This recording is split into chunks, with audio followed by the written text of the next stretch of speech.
Battle mode activated.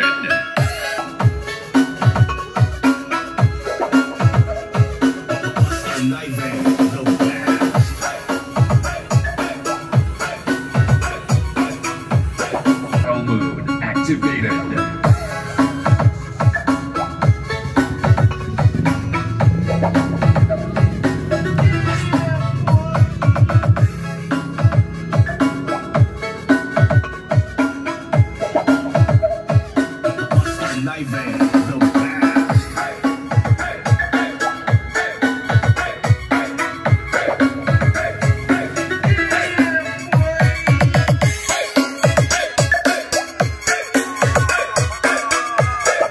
So ito na yung ating nabuo mga kabidyo, okay, isang pirasong box at meron pa tayong bubuin isang box. So ipakita ko lang sa inyo yung ating sample na box. So itong ating box na to is pang D12. Okay, ito yung ating finished product pero hindi pa siya totally finished. Okay, kumbaga nabuo na lang natin. So meron pa tayong isang box na bubuuin at ibibigay ko muna sa inyo yung ating mga sukat sa tabas sa mga bawat parts ng ating box. So itong ating pangharap mga kabidyo, okay, ang sukat natin sa tabas dito is, ang taas niya is 58 cm by 35.6 cm. Okay, isang piraso pangharap, and then yung butas natin dito para sa ating D12, speaker natin dito is jackhammer mga kabidyo, okay, at bago natin makuha yung butas nito, yung bilog nito, ang sukat po niyan from gitna at sa tabi is 14.3 cm. And then dito sa ating tweeter horn, ang size po ng ating tweeter horn is 10 by 10. At yung butas naman natin dito is 20.6 cm. Okay, square lang po siya. So ito yung ating pangharap. At nilagay na rin natin yung ating mga pang-brace. Okay, and then ito naman yung itaas at ibaba. So ito yung ating pang ibaba at ito yung ating pang itaas. 2 pieces at ang haba nito mga kabidyo, okay, is 37 cm by 39.5. Okay, 39.5 cm yung kanyang lapad dito sa harap, and then dito sa parting dulo is 31.5 cm. 2 pieces para sa itaas at ibaba. So na-router na natin yung ating lagayan ng plunger, and then yung ating brace, okay, yung ating pangtapal para sa ating plunger para mas matibay, and then nilagyan na rin natin ng stopper, okay, yung brace natin. So 2 pieces at ang taas niyan is 58 cm by 27.9 cm. Okay, 1 piece para sa back, and then na-router na rin natin para sa ating stick on. Medyo nakadegree to ng konti dito sa ating side, okay, tikabilaan. At ito naman yung ating pang side, 2 pieces para sa side natin. So ang haba nito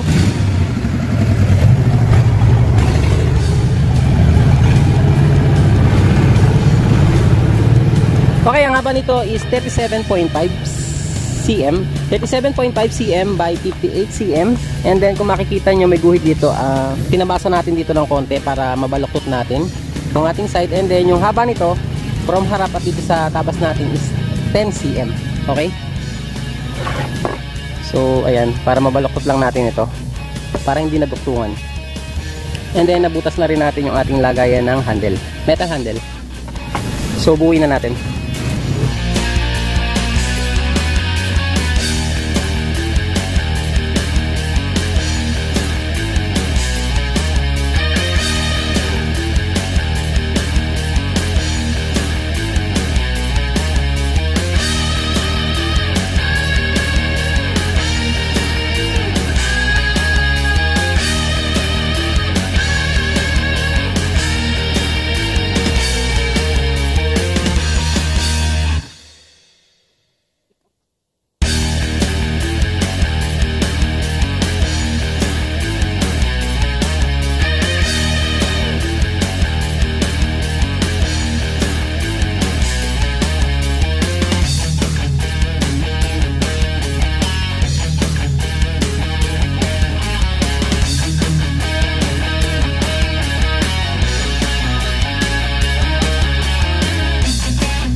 ating speaker box mga kabidyo, okay, yung ating pang D12 na full range. At ipakita ko muna sa inyo yung ating pintura rito at yung ating mortar mga kabidyo, okay. So bali tatlong patong din yung ating ginawa dito, yung ating pagbatak or yung ating pagbuga rito sa pamamagitan ng mortar gun. Okay, and then yung ating singawan natin, lagyan natin ng screen at yung ating holder ng ating driver unit para safe yung ating magnet. At ito yung ating mga ikakabit ng mga speaker at iba pa nating accessories. Ito yung ating tweeter horn mga kabidyo, okay. Yung ating tweeter horn is size 10x10 yung size nya. And then yung ating tweeter na ikakabit is Thunder 44 live brand, 400 watts. Okay, so yun yung kanyang itsura. And then yung ating jackhammer 156, okay. Ang wattage nya is 560 watts, Crown brand mga kabidyo, okay. Jackhammer. And then yung ating metal handle, ayan. And then yung ating plunger para sa ating tripod, ang ating corner, at yung ating stick on mga kabidyo, okay, is nabuo na natin, nilagyan natin ng stick glue. Yung terminal na ginamit natin dito is terminal 1, positive 1 at negative 1, bakante po yung 2, okay. And then yung ating capacitor, Crown brand, at ang value niya is 3.3 UF or microfarad at 250 volts, okay. Yan yung ating capacitor para sa ating tweeter. So ikabitan natin.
Okay, so ito na yung ating mga speaker mga kabidyo. Okay, pakita ko muna sa inyo bago ko isarado. So ito yung ating magnet ng ating Crown na jackhammer 1256. Double magnet mga kabidyo, okay. And then ito yung kanyang linya sa ating speaker. So ito yung itsura ng ating magnet dito sa ating jackhammer. Size 12 mga kabidyo, okay. And then yung ating wattage pala nito, ulitin lang natin. Ang wattage niya is 560. Tama ba? Tama. 560 watts. And then yung ating driver unit para sa ating tweeter. Yung ating capacitor, ayan.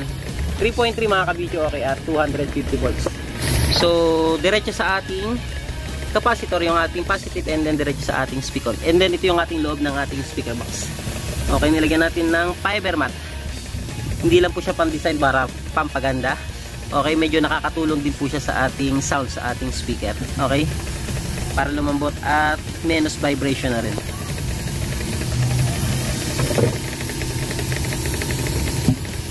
Okay, sarado na natin.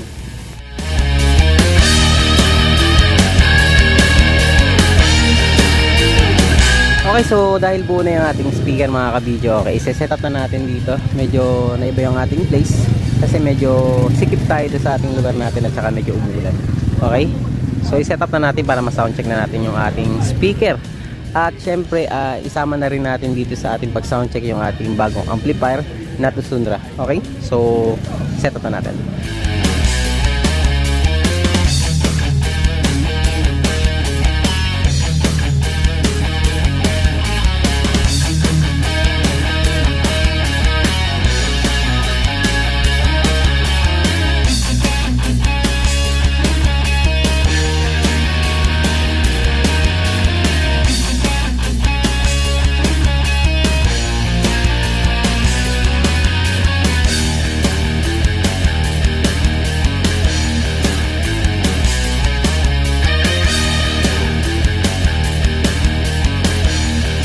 ito yung ating gagamitin.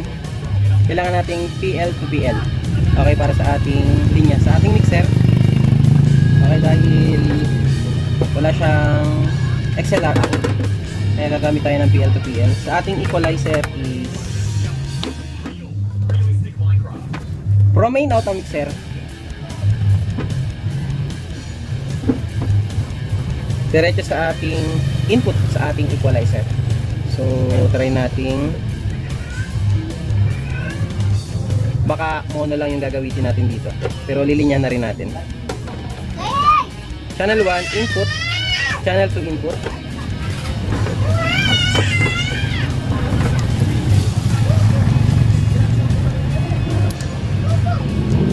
And then, ito naman yung ating XLR to XLR. Male and female.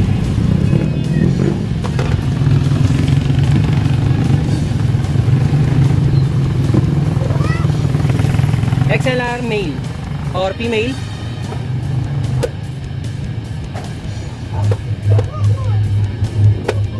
Ayan. Output, and then ito is diretso sa ating power amp. And then itong linya na to diretso sa ating power amp.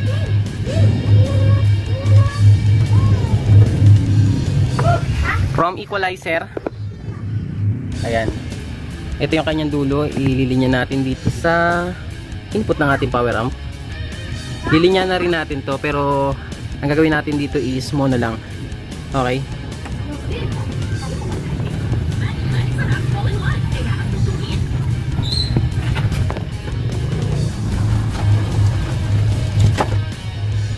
Speaker wire, speak on to speak on.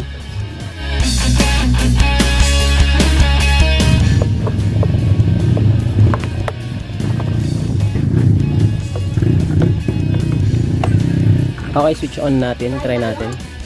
And then yung ating equalizer is nakawa na ang ating mixer naman. Yun. Ilaw na. So ngayon mga ka-video, okay, nakaswitch on na natin, and then lagyan natin sa Bluetooth yung ating mixer, and then i-connect natin yung ating cellphone at magpapatugtog tayo ng ating cellphone at gamit nating music is from DJ Christian para iwas tayong copyright. Okay? So, play natin ng konti. Testingin natin.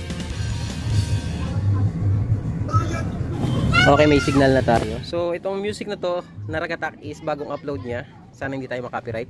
And then, yung channel ng ating volume is nasa 7 and 8. Okay, ito yung ating EQ sa ating music. So, i-play na natin or i-volume na natin. Ayan, may signal na tayo. O, i-volume muna natin yung ating power amp. Itodo na natin, no? Left and right. A and B. Ayan, nakatodo na yung A and B natin. And then, play ang ating music. And then, volume natin dahan-dahan.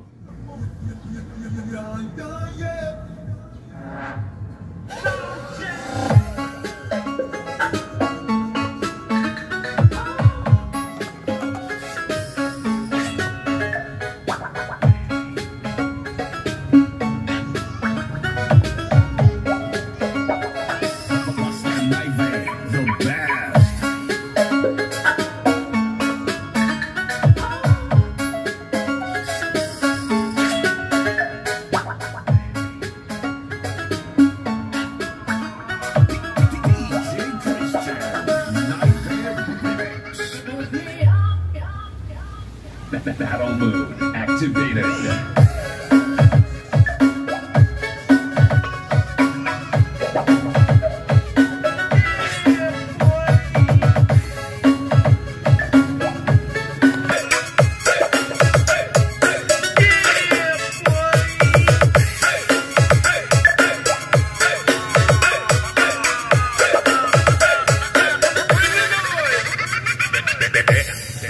Okay, man. Okay, man.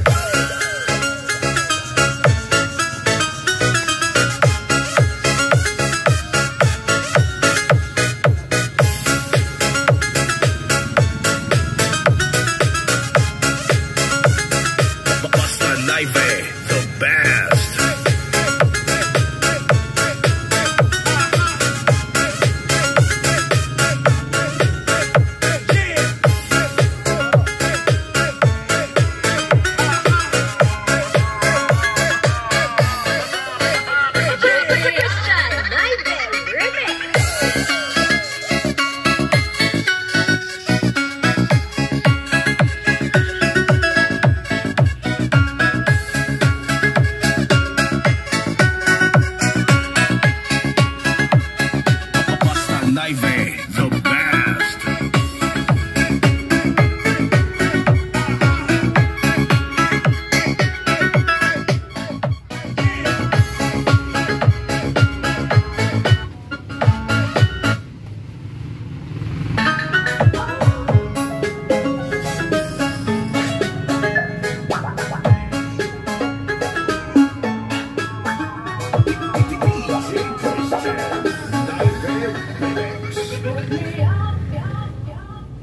Battle mode activated.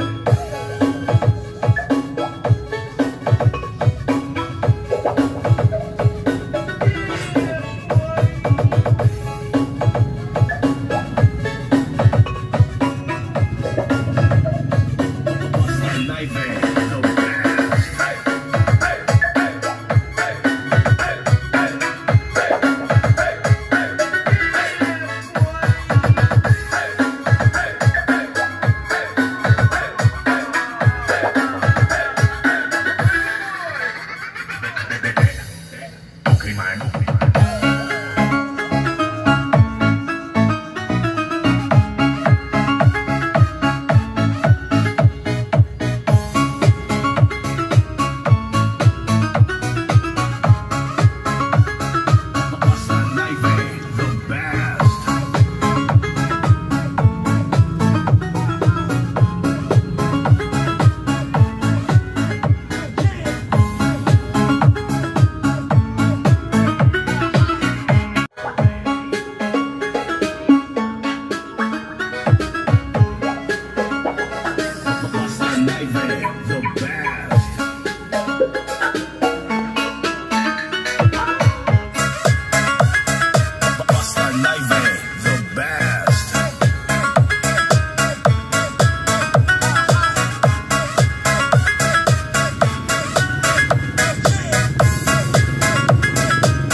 Okay, so narinig nyo naman mga ka-video. Okay, yung ating tunog dito sa ating speaker is medyo mamid siya kasi nga pang full range siya.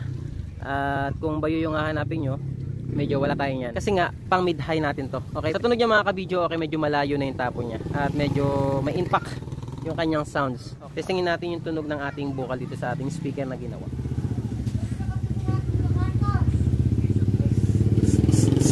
Check mic test. Hey, check. Test.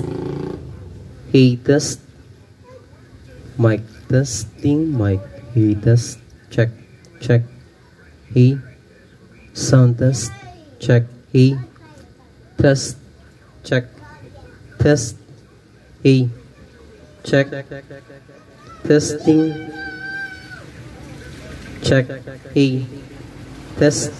Check. Hey. Test. Sound check. Test. Hey. Check. Test. Sound check. Testing mic. Hey. Hello. Sound test. Check. Check. Test. Hey. Hello. Check. Mic. Test. Testing mic. Check. Hey. Hello. Test. Test. Sound check. Test. Hello. So, ipakita ko sa inyo yung ating linya at yung ating ginamit at yung ating timpla rito. Okay, ito yung ating mixer. So, yung ating mixer mga ka-video, okay. Ito yung ating timpla na sa ating vocal. Yung gain natin is naka alas 12 and then yung ating EQ sa ating vocal and then yung ating master. So, ipakita natin yung ating timpla sa ating equalizer. Dito sa ating equalizer mga ka-video, okay, hindi natin to tinimpla ng mabuti kasi wala tayong maraming time. So, i-adjust lang natin dito. Okay? Yan yung ating timpla rito. So, hindi tayo gumamit dito ng RTA. Ginamit lang natin yung ating pandinig para matimpla lang natin ng ganito. Okay? So, pwede pa natin itong pagandahin. Okay? Basta marami tayong time. And then, ito yung ating DBX equalizer. So, nakalokat tayo kasi mid yung ating ginagamit or yung ating tinetesting ngayon. Okay? Low cut parehas. And then, ito naman yung ating power amp. Tusunra P9500S. Copper mga kabidyo. Okay, okay, nakatodo yung ating volume. So, ito naman yung ating linya. From mixer, main output yan, red and white. Left and right, ginawa nating stereo. And then, pumunta sa ating equalizer, input. Ayan, kulay blue. Ayan yung isa, kulay red. After nyan, ito naman yung ating output. Yan, gumamit tayo ng XLR. And then, pumunta siya sa ating power amp. Okay, A and B. So, dito mga kabidyo, okay, makikita nyo meron ditong selector. Pwede natin ilagay sa low-cut, sa subwoofer at off. So, dito nilagay natin sa low-cut kasi pang mid yung ating ginagamit na speaker. Okay? Ayan, parehas sila, left and right. Then ito naman yung ating selector para sa ating pagpipilian, stereo or bridge or parallel. So dito is stereo natin. Okay? And then ito naman yung ating speak on. So dito sa power up na ito mga kabidyo, okay, pwede kayong gumamit ng speak on at speaker Y lang. Okay? And then meron din pala siyang pagpipilian frequency na gusto nyo. Okay? Pwede 25 Hz at 150 Hz. Ayan. So, nakababa lang yan mga kabidyo, okay. Yan yung ating power amp na ginagamit. At meron siyang dalawang fan. Apat pala mga kabidyo, okay. Dalawa sa likod at dalawa sa harap. And then, ito naman yung ating speaker. Para sa mga hindi pa nakakaalam kung ano alaman ng ating speaker na tinesting, is ulitin lang natin. So, yung ating speaker na ginamit dito na D12 is Hammer 1256. Ang wattage ng ating speaker is nasa 560 watts. And then sa ating tweeter mga kabidyo, okay, ang wattage niyan is nasa 400 watts para sa ating tweeter. So napakinggan nyo naman, malakas din naman kahit tigpa 500 watts lang. So pwede na itong pang indoor or pang outdoor pala mga kabidyo, okay. Basta power amp yung inyong gagamitin na kagaya nito. Kung integrated amp naman, malakas din naman siya, kaya lang iba yung impact ng ating power amp kapag yung ating sound, iba yung impact ng ating sounds kapag power amp yung ating ginagamit. So malakas na rin siya mga kabidyo, okay. Pwede na rin siyang gamitin pang event. Okay, mga pang birthday yan. And then pwede rin pang video, okay. So ito nga pala yung ating mixer na ginamit dito sa ating pag sound check. Ating mixer is Kibler SMX8BT. Okay, 8 channel mga kabidyo, okay. So tinesting lang natin to para ma-sound check natin yung ating speaker na D12. Okay, kung ano ang tunog niya. At the same time para ma-sound check din natin itong ating power up na bago na Tusunra, okay. So sa mga magtatanong kung magkano yung power amp na to, ang SRP po nito kung hindi ako nagkakamali is 16,000. Mga magtatanong mga kabidyo, okay, para dito sa set natin na to, itong tinesting natin na to mga kabidyo, okay, is pares na speaker lang na D12 kagaya ng inyong nakikita, at hindi kasama itong ating ginamit na power amp, equalizer at mixer. Basta ang kasama ng set na to is pares na speaker. At sa magtatanong kung magkano yung total price po nito na ating D12, ang total price po dito sa ating bigay is umabot ng 22,500. So hindi pa po kasama yung ating shipping fee kasi itong ating speaker na pares is papunta pa po ito ng Laguna. Itong set na to is para kay Sir Jason Rayos ng Laguna. So maraming salamat sa tiwala ni Sir Jason Rayos ng Laguna sa kanyang pagpapagawa nitong ating full range na D12. Okay, at ready for shipping na po ito mga kabidyo, okay. Kaya hanggang dito lang mga kabidyo, okay, sana'y nakatulong yung video natin ngayong araw na to para sa mga kabidyo okay natin dyan na gustong bumuo ng speaker na kagaya ng ginawa natin ngayong araw na to. At sa mga hindi pa po nagpa-follow or subscribe sa ating YouTube channel, gayon din sa ating Facebook page, subscribe na po kayo and notification bell, idami nyo na para lagi po kayong updated sa ating mga ginagawang mga video. Kaya hanggang dito na lang at maraming salamat at hanggang sa muli. God bless. Baby, this time it will be love and then maiwasang pagmasdan ng iyong larawan.